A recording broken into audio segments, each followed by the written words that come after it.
Next speaker is Maduna Ngobeni from the IPP office in South Africa. Maduna is my colleague, and he is basically driving and is responsible for all the projects and the project rollout in our office. Maduna.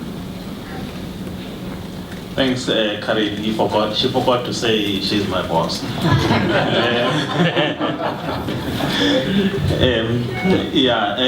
Thanks for that.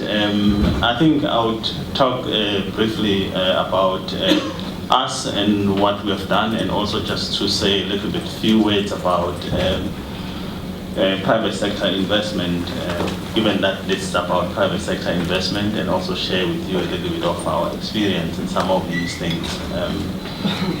Firstly, I would say ourselves in the IPP office, we established through a memorandum of understanding between three institutions, which is the National Treasury, the Department of Energy, and the Development Bank of Southern Africa. We sit in between the three, and we fund ourselves. We don't get money from the government, so meaning that as we prepare projects, we need to make sure that there's a certain amount of money that comes back to us when the project gets to financial close, and then that's what sustains the office.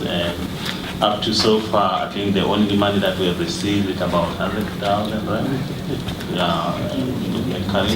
From Treasury as a seed capital at the beginning of the office. And till then, we never received any money from the government. So we provide the support to government in terms of putting together the projects, the agreements, the RFPs, the RFQs, and we also provide support to other countries as well. Those who ask us to support, we do that support and provide the drafting of the documents for those countries. But coming back to private sector investment in particular, but if I can just look at what we've done from our side, we have signed to date about 91 projects. We got about 62 projects operational as we speak. The other ones, they are either in construction or getting into financial close. And then we also got additional project that we have procured, but we haven't signed yet, which means in total, if you add all of them, it's about 112 projects that are on the pipeline.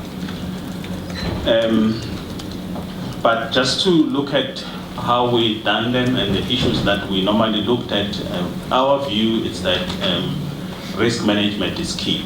If we were to do project, or anybody who wants to have the private sector involved, you need to look at your risk. How do you manage your risk?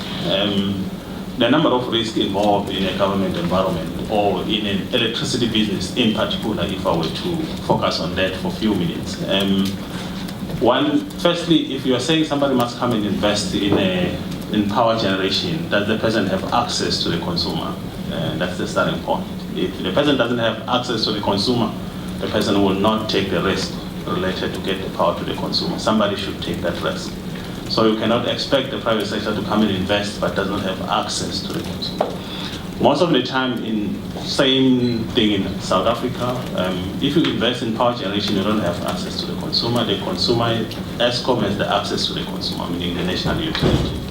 So it's a different structure, and it presents different risk as well to the private sector.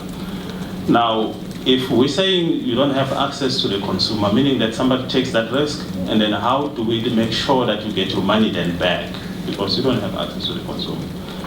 And if you look at electricity business as a whole, I've spoken about the generation aspect of it. You also got the distribution aspect of it.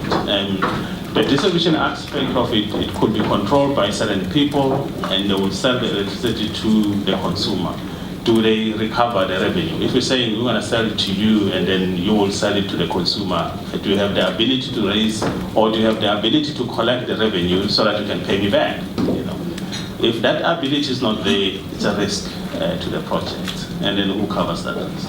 There are a number of things that we can talk about in terms of the risk, but I'll try to limit my discussions. For instance, if you look at policy is also a risk to the project. How do you change your policies from time to time? and what are the issues that you look at when you implement policies. You can also look at legislations. Legislations can be a risk to a project as well. If you all of a sudden decide to change certain things of your legislations in such a way that would have an impact on the project, that would also be a risk. So now, our view is that each and every risk in a project must be managed by the person who can better manage that particular risk. You cannot expect the private sector to manage policy risk, because policy risks are related to government. It's government that decides today that they want to change policy and they want to implement a new policy. And to the extent that that new policy got an impact on the project, which means then government needs to take that risk in one way or the other, you know. So same thing with the legislation. Legislation, the private sector would love to have clarity in terms of the legislation on how it's drafted and what it means. But to the extent that when you decide one day to change that legislation, it means government has decided to change it, people have implemented a project in a particular way, then government needs to take that risk. You know, so there are a number of things that we can argue that the private sector should take risk on, but to the extent that we didn't declare it upfront when the project is being implemented, people that didn't provide for that particular policy directions, then you need to be responsible as a government and make sure that you compensate the private sector should it happen that the policy gets changed and the private sector start getting less revenue than projected, because when they come in, they project how much money they want to get out of the project, and then they get funding based on what they projected they're going to get. All of a sudden, if that revenue changes, it's going to have an impact. They might not be in a position to pay back the debt that they borrowed. Remember, they also borrow the money that they invest in the project. It's not like they get it from their own pocket. Even if they got it from their own pockets, they still want to make money out of it. They want to get returns out of that project. So yeah, I can talk about some of those, but I think I've tried to cover the main ones that I thought they are important for today's discussions. Thanks. Thank you, Maduna. Doing business in Africa. You can't afford to be without Africa Investor.